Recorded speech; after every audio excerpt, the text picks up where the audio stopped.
আসসালামু আলাইকুম। কেমন আছেন? আজকে আমার অভিজ্ঞতার আলোকে আমি যৌন সমস্যার একদম মূল ৪টা কারণের কথা বলবো। আর সাথে যারা সুস্থ আছেন তারা কিভাবে আপনার যৌন জীবনকে ভালো রাখবেন সে বিষয়ে ৪টা টিপস দেব বা ৪টা পরামর্শ দেব। ঠিক আছে? আমার দীর্ঘদিনের চিকিৎসার অভিজ্ঞতায় আমি দেখেছি যে একজন সুস্থ মানুষ কিভাবে যৌন সমস্যা আক্রান্ত হয়। এখানে যৌন সমস্যা বলতে আমরা সাধারণত মোটা দাগে ৩টা সমস্যার কথা বলবো। ১ নাম্বার হচ্ছে প্রিমেচিউর ইজাকুলেশন বা দ্রুত বীর্যপাত।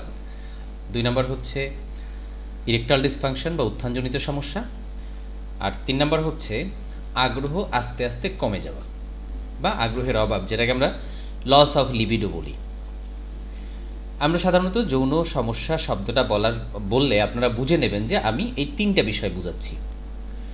কি কি কারণে এই প্রবলেমগুলো হয় এটা জানা থাকলে আমরা এই সমস্যাগুলো থেকে বেঁচে থাকতে পারবো, আমরা সেফ থাকতে পারবো।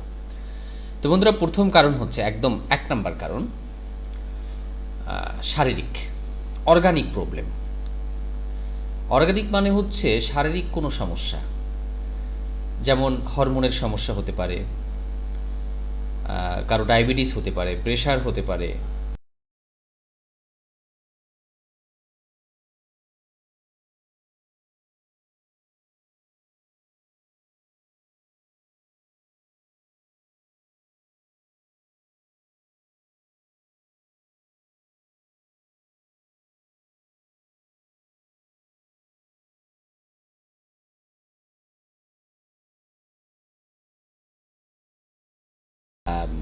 আমাদের জীবন চালাবো, সামগ্রিকভাবে সব কিছু মিলিয়েই তো লাইফস্টাইল। আমরা কিভাবে খাবো, কিভাবে কিভাবে মানে কিভাবে ঘুমাবো, এই সব কিছু মিলিয়ে। তো লাইফস্টাইলের মধ্যে সবচেয়ে বড় যে সমস্যাটা হয় তা হচ্ছে রাত জাগা।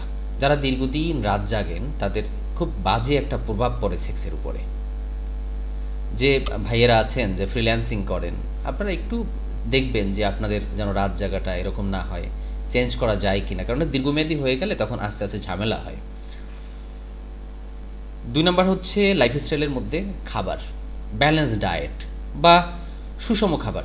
মানে মাছগোস্ত যে পুষ্টিকর খাবার বিষয়টা এরকম না, শাকসবজিও তো আমাদের খেতে হবে। মানে আমার খাবারের মধ্যে যেন সকল উপাদানগুলো থাকে। খাবারের উপাদান কয়টা আমরা জানতাম? ৬টা, এখন ৬টা জানি না, এখন ৭টা জানি। ফাইবারটাও অ্যাড হয়েছে। তার মানে হচ্ছে আমার শরীরের জন্য যেমন প্রোটিন দরকার তেমন কার্বোহাইড্রেটও দরকার, ফ্যাটও দরকার, ভিটামিন মিনারেলসও দরকার, পানি দরকার, সব কিছু সুষমভাবে। যদি কোনোভাবে ঘাটতি হয় এর একটা বাজে প্রভাব সারা শরীরে তো পড়বেই, সাথে সাথে সেক্সের উপরও পড়বে। এটা গেল লাইফস্টাইল জনিত যে প্রবলেম। এর সাথে লাইফস্টাইলের মধ্যে আর একটা সবচেয়ে বড় সমস্যা, খুব কমন একদম, আমার যত প্যাশেন্ট আসে এর মধ্যে আমি কমন পেয়েছি, তা হচ্ছে এক্সারসাইজ না করা। আপনি কি কাজ করেন, আপনার জবটা কি? আপনি যদি সারাদিন বসে কাজ করেন, আপনি চিন্তা করেন যে আপনি সারাদিন বসে আছেন, তার মানে কি আপনি পরিশ্রম করেন না? আপনার মেধা কি আপনি খাটাচ্ছেন না? ব্রেন খাটাচ্ছেন না? আপনি ঠিকই তো পরিশ্রম করতেছে, আপনার ব্রেন পরিশ্রম করতেছে, কিন্তু কায়িক পরিশ্রমটা তো হচ্ছে না। তো এখানে যখন আমরা যখন এক্সারসাইজ না করি, স্বাভাবিকভাবে আমাদের একটা ইমব্যালেন্স অবস্থা তৈরি হয়। এই জন্য এটা একটা খুব গুরুত্বপূর্ণ বিষয়। এগুলো সব লাইফস্টাইলের মধ্যে। হ্যাঁ, রাত জাগাটা একদম মানে ইয়ং জেনারেশন যারা আছে তাদের মধ্যে খুব কমন হয়ে গেছে। মোবাইল মানে রাতে শুয়ে শুয়ে মোবাইলে ইউটিউব বলেন, যা বলেন, বিভিন্ন সোশ্যাল মিডিয়াগুলো আছে বা বিভিন্ন তারা যে কোনোভাবে হোক তারা কারোর সাথে যোগাযোগ করা, সব কিছু মিলিয়ে যখন তারা দেখতে শুরু করে অনেক রাত হয়ে যায়। তো এটা একটা বাজে একটা হ্যাবিট, বাজে অভ্যাস। এটা বাদ দিতে হবে। আমাদের কমপক্ষে ৬ ঘন্টা তো কমপক্ষে ৬ থেকে ৭ ঘন্টা আমরা ঘুমানোর জন্য বলি। এটা হচ্ছে লাইফস্টাইল জনিত প্রবলেম। আর একটা হচ্ছে ইদানিং কমন মেডিসিনের অপব্যবহারের কারণে যে যৌন সমস্যাগুলো হয়। কি মেডিসিন হতে পারে? মাদক জাতীয়, মানে যে মেডিসিনগুলো ব্যবহার করা হয় মাদকের বিকল্প হিসাবে, কাশির যে ওষুধগুলো দীর্ঘমেয়াদী ব্যবহার করা, মাদক হিসাবে ওভারডোজ, ইয়াবা যেগুলো আছে এগুলো তো এক ধরনের মেডিসিন, ফেন্সিডিল তো এক ধরনের মেডিসিন, এগুলো সব ব্যবহার করা। এগুলো মাদক দ্রব্য, শুধু এগুলো না, আরও কিছু মাদক দ্রব্য আছে যেগুলো কমন মাদক দ্রব্য। এটা ওভারডোজ যখন হয়, মাদক দ্রব্য খুব বাজে একটা প্রভাব ফেলে সেক্সের উপরে, এবং এটা থেকে ফিরে আসাটা একটু কষ্টকর হয়ে যায়। আর দীর্ঘমেয়াদী আরও কিছু মেডিসিন আছে যে মেডিসিনগুলো ঝামেলা করে। কিছু উচ্চ রক্তচাপের মেডিসিন আছে, দীর্ঘদিন খেলে সমস্যা হয়। কিছু ডায়াবেটিসের মেডিসিন আছে, অ্যালার্জির মেডিসিন আছে। কিছু দীর্ঘদিন যদি কেউ অ্যালার্জির মেডিসিন খায়, তার ক্ষেত্রে এই সমস্যাগুলো হতে পারে। আর একটা জিনিস মেডিসিন, এটাও মেডিসিন, তা হচ্ছে সাময়িক উত্তেজক, ওয়ান টাইম টাইপের, যে এখন খাবো, এখনই আমি সেক্সুয়াল ইন্টারকোর্স করব, দীর্ঘ সময় আমার সময় পাবো, অথবা আমার ইরেক্ট হবে, মানে তড়িৎ রেজাল্টের জন্য বাজারে যে ওয়ান টাইমগুলো পাওয়া যায়, ক্যাপসুলগুলো পাওয়া যায়। হ্যাঁ, এগুলো কার জন্য তৈরি করা হয়েছে? মানুষের জন্যই, ঠিকই আছে, কিন্তু আপনার জন্য কি না? যারা অকেজো, একদম শেষ হয়ে গেছে, কোনো চিকিৎসায় কাজ হবে না, তারা যতদিন বাঁচে এইভাবে মাঝে মাঝে দুই একটা খাবে, ফিজিক্যাল রিলেশনটা করবে। কিন্তু আপনি কেন? আপনি একজন ইয়ং মানুষ যদি হন, তাহলে আপনার তো এটা একদম ঝামেলা করে ফেলবে। আপনার ব্রেন অভ্যস্ত হয়ে যাবে, আপনার শরীর এই মেডিসিনের প্রতি অভ্যস্ত হয়ে যাবে।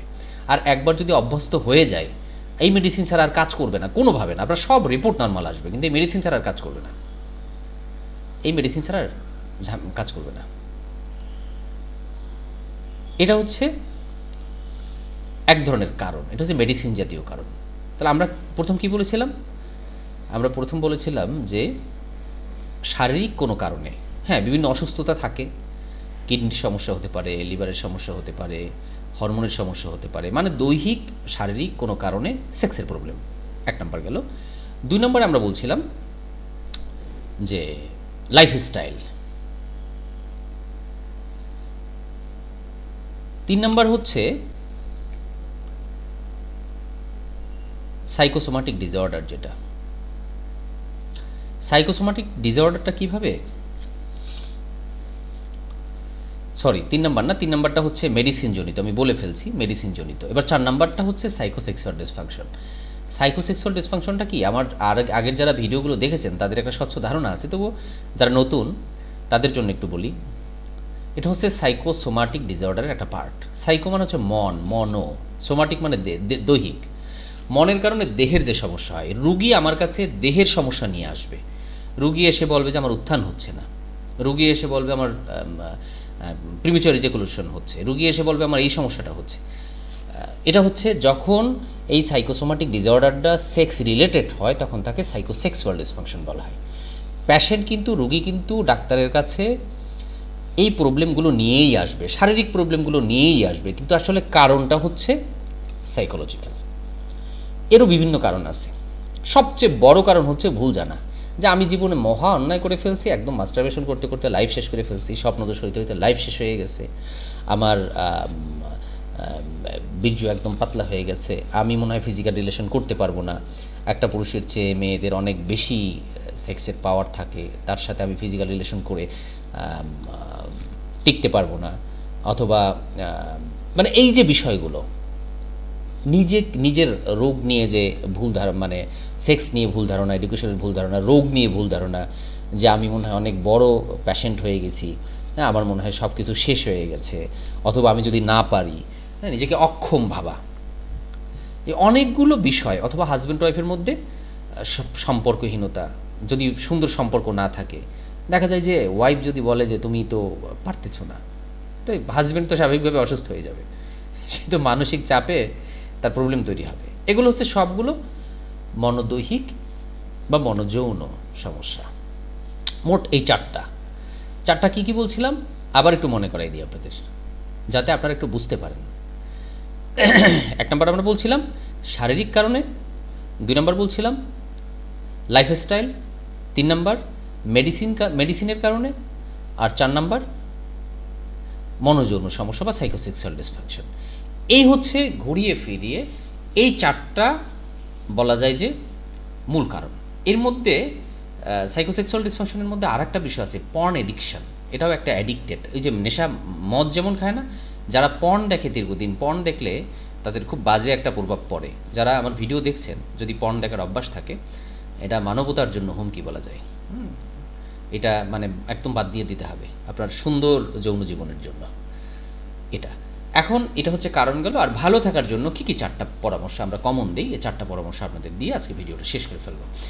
এর মধ্যে প্রথম পরামর্শ নাম্বার 1, যদি আপনি পরিশ্রমের কাজ না করেন, প্রতিদিন 30 মিনিট করে জগিং করা। জিম না, ফ্রি হ্যান্ড এক্সারসাইজ, একদম দৌড়, জগিং করবেন। বাহিরে করতে পারেন, রুমের মধ্যে যদি থাকেন তাহলে এক জায়গায় দাঁড়াই দাঁড়িয়ে করতে পারেন। এটা গেল 1 নম্বর। 2 নম্বর হচ্ছে ব্যালেন্স ডায়েট। ওই যে লাইফস্টাইলের মধ্যে বলছিলাম, সুষম পুষ্টি সমৃদ্ধ খাবার, একদম সুষম ব্যালেন্স ডায়েট লিখে গুগলে সার্চ দেন, সুষম পুষ্টি লিখে গুগলে সার্চ দেন, বলে দেবে যে কী কী খাবার। গেল 2 নম্বর। 3 নম্বর হচ্ছে 6 থেকে 7 ঘন্টা ঘুম, ওই যে আমরা লাইফস্টাইলে বলছিলাম। আর হচ্ছে টেনশন ফ্রি থাকা, একদম রিল্যাক্স থাকা।